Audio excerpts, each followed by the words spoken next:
Hello, everyone. In this video, I want to talk again about the Bob Lazar story, and I want to show you a couple of articles and a clip from YouTube. Now, this first article is from the War Zone, and it's called "The Truth is the Military has been researching anti-gravity for nearly 70 years. It sounds like science fiction, but the military began working to overcome and harness gravity in the 1950s. From what we can tell, it never stopped." So this is a very, very fascinating article, and I'll put the link in the description to this video. It's very long, so I'm not going to read it, obviously, but I'm just going to skim it and draw some relevant points from it. Now, it goes through the history of this government and military interest in anti-gravity, which, if you think about it, that would be a massive strategic advantage to be able to manipulate gravity to do propulsion for aircraft and spacecraft. And the government did throw some resources into that problem. Now, it says here that they didn't throw much resources, but they did do it to an extent, and they assigned scientists and they got companies to look into it. So, for example, the Martin Company was one of those companies that looked into it. Martin would later join with Lockheed to form Lockheed Martin.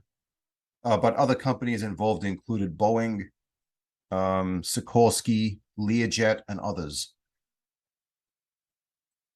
Okay, and this is a video showing some of the scientists back in the day.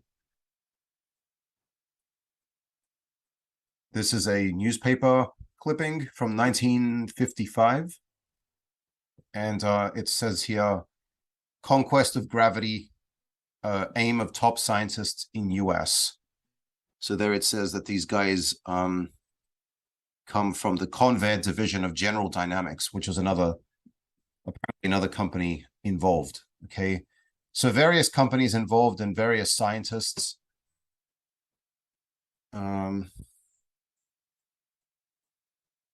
Here it says that Dr. Edward Teller was also interested. He was the famous physicist who was involved in the development of the hydrogen bomb. Dr. J. Robert Oppenheimer of the Manhattan Project, Dr. Freeman Dyson, and Dr. John Wheeler. Okay, so these guys were not necessarily super, involved in this, but they were at least peripherally involved. So other scientists were more directly and more intensely involved in trying to crack anti-gravity. But that's my first point, is that real scientists were involved in this venture. And that's something which contrasts with Bob Lazar, who claims that he was a scientist, a physicist at Lanel and then at S4, which doesn't exist. But anyway, he says that he was assigned as a senior staff physicist at Area S4, which is purportedly where the flying saucers were kept. Now, these scientists in this article, which I mentioned, they're all proper, legit scientists with real academic credentials, and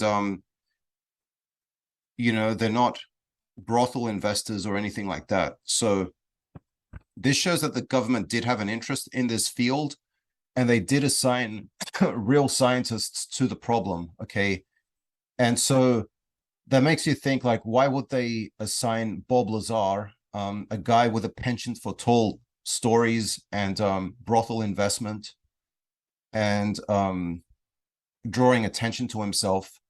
Why would they assign somebody like that to the most secret project in human history, which it would have had to be if they actually had alien craft at S4? So that's my first point. My second point is that, as I mentioned, this venture into anti-gravity, it did not garner a huge amount of funding from the government, because the consensus was, and it still is, that anti-gravity is not possible.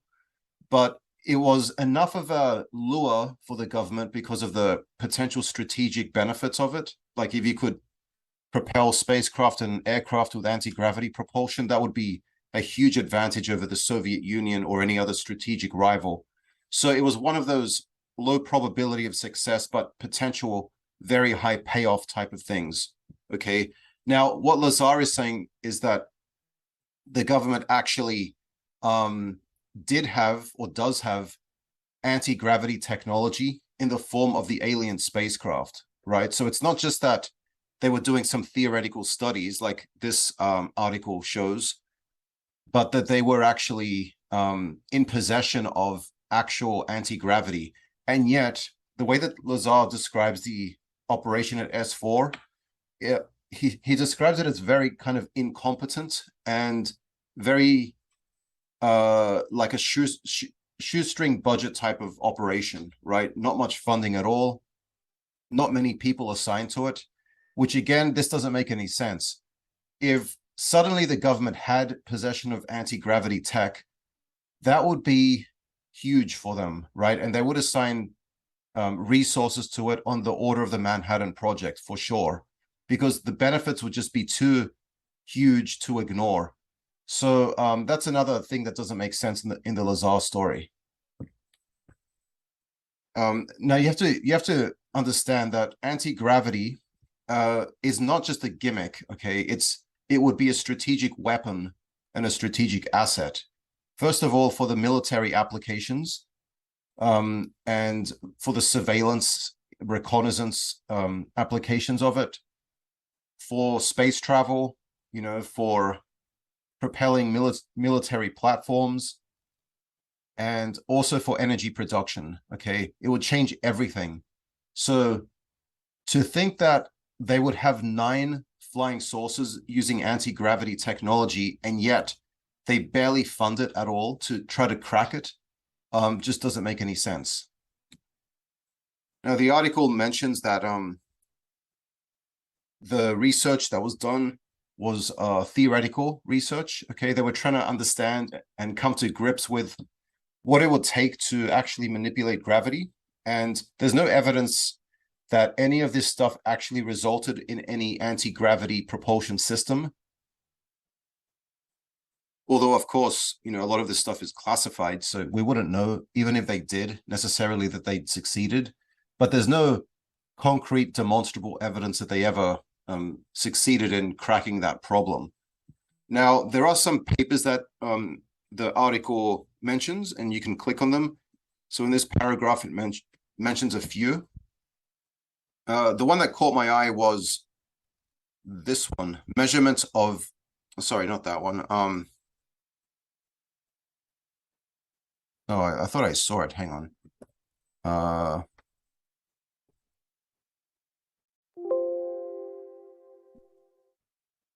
Yeah, this paragraph. I was looking at the wrong paragraph. So in this paragraph, it mentions this paper here, okay, geometry of gravitation and electromagnetism. Now, Bob Lazar did mention back in the day, like back in the early 1990s, that electromagnetism and gravitation are one and the same. But that is not an idea that originates from him. It's actually an old idea from unified field theory. So the hope here is that you could induce an electromagnetic effect and then manipulate gravity with that. Okay. So the other thing that I wanted to mention here actually was one of the people involved, William Lear. Okay. Now, William Lear was the founder of the Learjet company. So very famous company for their small business planes, but they also had contracts with the military. And he was one of the people interested in this anti-gravity research. Okay. He's also, he was the father of John Lear, okay, who is a prominent conspiracy theorist, but also a very prominent pilot. But, you know, he became very much part of the American conspiracy scene. And he is a friend of Bob Lazar's. He probably introduced Bob Lazar to the Billy Meyer story, which is where Lazar got the idea for the shape of the sport model that he supposedly worked on at Area S4. Now, it's, you know, possible that William Lear conveyed to his son that he'd been interested in anti-gravity, and then John Lear conveyed that to Bob Lazar, and of course, in Bob Lazar's story, there is an anti-gravity aspect, or at least a gravity manipulation aspect, because the flying saucer is purportedly able to control gravity. It's able to emanate its own gravitational field, and then that's how it flies around. But in any case, there were lots of tropes about gravity manipulation, electromagnetic propulsion, electrogravitics, magnetohydrodynamics, and so on back in the 1970s, 80s, and 90s in UFO documentaries and TV specials. So Lazar could have gotten those tropes from those sources as well. Also, it mentions, as I said, Dr. Edward Teller, okay, famous physicist. Now, Teller also appears in the Lazar story because Lazar says that Teller basically got Lazar the job at S4 by recommending him. And obviously he didn't, but that's what Lazar says. And Edward Teller, as is mentioned in this article, was kind of somewhat involved and interested in anti-gravity research. What does it say here? Still, Talbot points out that some of the brightest minds in aerospace engineering and physics were devoted to studying gravity at the time. Yeah, so at least gravity, okay. Again, that could have trickled down the pipeline, and then Lazar could have gotten the idea to include Edward Teller in his own story, because it would have kind of resonated since Teller was already kind of interested in gravity and that sort of stuff. So that's another possible source. Now, the other thing I want to mention is that it's got some screenshots here of reports and scientific papers, which have now been declassified. So some of this knowledge about these scientists' involvement with anti-grav research was public knowledge, as I showed you with a newspaper clipping. So people did know that they were interested in these, in this field, in this topic, but the actual studies which were done were often classified studies because they were under the auspices of the Air Force and aerospace companies which were working with the Air Force. Some of the research took place from Wright-Patterson, which is very much a staple in the UFO genre. But this paper, I guess this one probably wasn't classified. It's from Physical Review Letters, which is an open source journal. But this one, you can see, what does it involve? Mathematical equations, right? So advanced physics always involves a lot of advanced mathematical equations. And this is something that Lazar has never produced, okay? He's never produced any scientific reports or papers talking about his so-called knowledge of alien propulsion systems. He doesn't have any scientific papers to his name, okay? And again, he claims to be a physicist, but he doesn't have any scientific papers to his name. Whereas these guys do. So, these are actual scientists working on these concepts. It brings it up to the present day, pretty much. It mentions Salvatore Pais and his patents filed for the US Navy. Okay. So again, I mentioned that there's no concrete evidence that this has been converted into this knowledge and these theoretical findings have been converted into actual working anti-gravity craft. But it's possible that some of those concepts will be in the future. And some people have pointed to the patents, Salvatore Pais's patents, as proof. But actually, a patent doesn't actually have to demonstrably work. It just has to be novel. Okay. So that's the other thing to keep in mind. Now, the other thing I wanted to show you was this article from This Day in Aviation.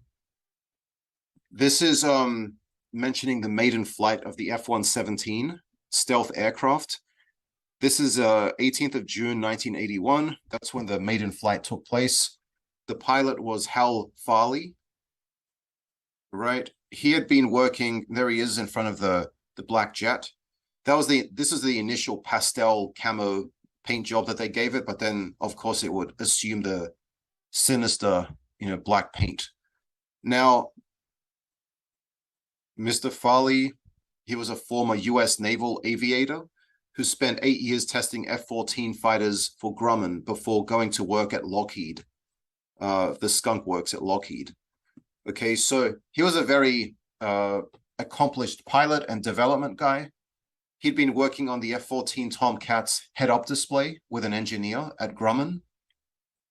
And this is a cool article. It just talks more about the F-117 as well. You've probably all seen it. It's actually not a fighter, but a bomber. So it drops these bombs, smart bombs on targets. It's actually not in service anymore, but they still keep 2 of them for classified testing. I'm not sure what they do with them, but they're not used anymore in combat. Now, I just want to show you this clip. This is a documentary of Mr. Farley and his time at the Skunk Works testing the F-117. Codename Senior Trend. That's the code name for the F-117. Okay, let me just play you this short clip.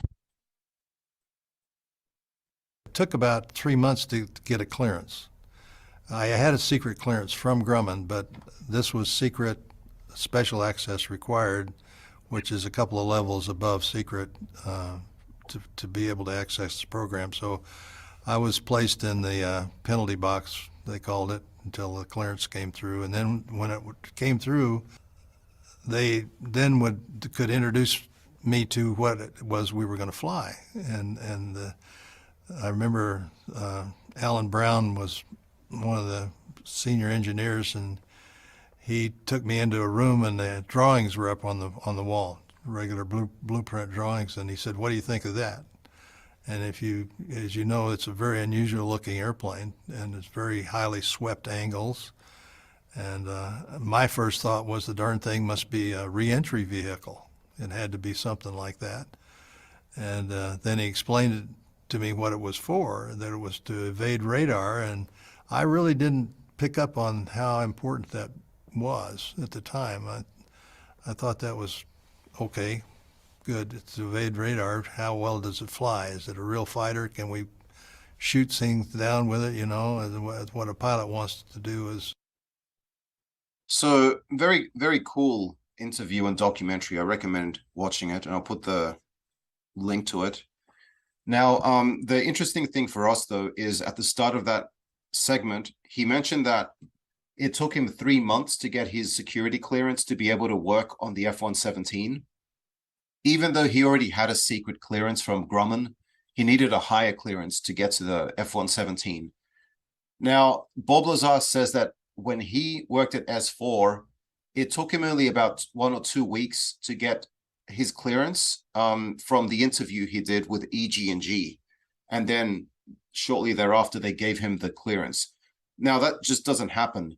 If you work at the Nevada test site or the Groom Lake, Area 51, it takes months at least to get a security clearance, even if you're already inducted into secret programs, as this gentleman has just mentioned, okay? Now, the F-117 was tested first at Area 51. It also flew out of Tonopah Test Range, but Area 51 was one of the bases where they flew it out of. And yeah, so this guy was already, obviously a patriot, very competent pilot and development person, and yet even he had to wait for months to get his higher level clearance to be able to work at Area 51. So it doesn't make any institutional sense that they would give Lazar a fast track clearance, especially because of his personality. Okay, so he'd already been involved in he'd invested in a brothel, okay, already. Then later on, he would invest in a different one in the early 1990s. but he apparently had a penchant for this. He also lied about his education, okay, and he had very typical kind of showman, showboating behavior. People who love to, get attention for themselves. So not the sort of profile of somebody who would be given a top secret clearance at all, let alone after 1 or 2 weeks. He claims that basically they were so desperate to have him on board the reverse engineering program that they gave him the clearance. Now, why would they be so desperate to have him on board if they already had these other competent and properly accredited scientists, okay? These scientists were already working on anti-gravity concepts without the benefit of an alien reactor or alien propulsion system. So once they do have the alien propulsion system, why not just go to these guys instead? These guys don't invest in brothels. They don't, showboat and attract attention to themselves.